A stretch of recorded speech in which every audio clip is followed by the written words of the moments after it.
Poate nimeni nu ți-a spus vreodată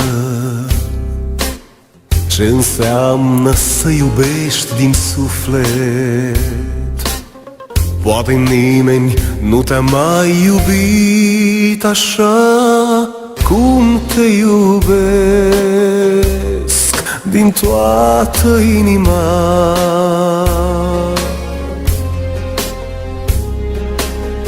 Cât adună sufletul și împarte,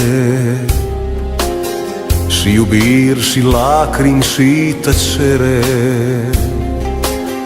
te cuprind în brațe să mă simți al tău ca nimeni altul.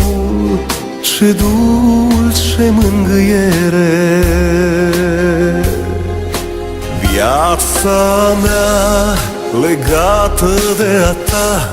Ce dulce e iubirea,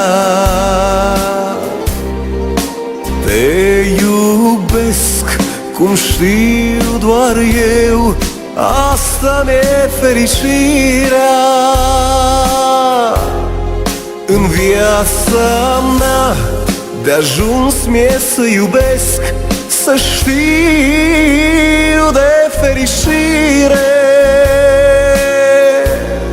să-ți dăruiesc iubire în toată viața mea, în toată viața ta.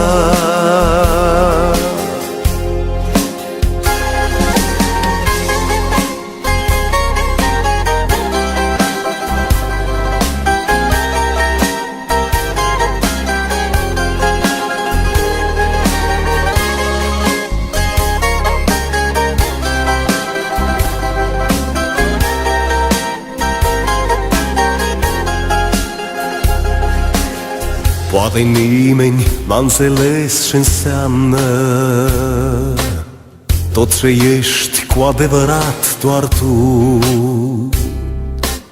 Ce poți spune când nu ai cuvinte, sufletul nu minte. Dragostea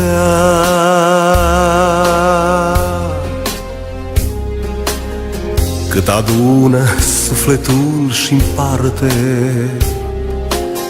și iubiri și lacrimi și tăcere, te cuprind în brațe să mă simți al tău ca nimeni altul. Ce dulce mângâiere, viața mea legată de a ta. Ce dulce e iubirea, te iubesc cum știu doar eu, asta mi-e fericirea. În viața mea de ajuns mi-e să iubesc, să știu de fericire, să-ți dăruiesc iubire în toată viața mea, în toată viața ta.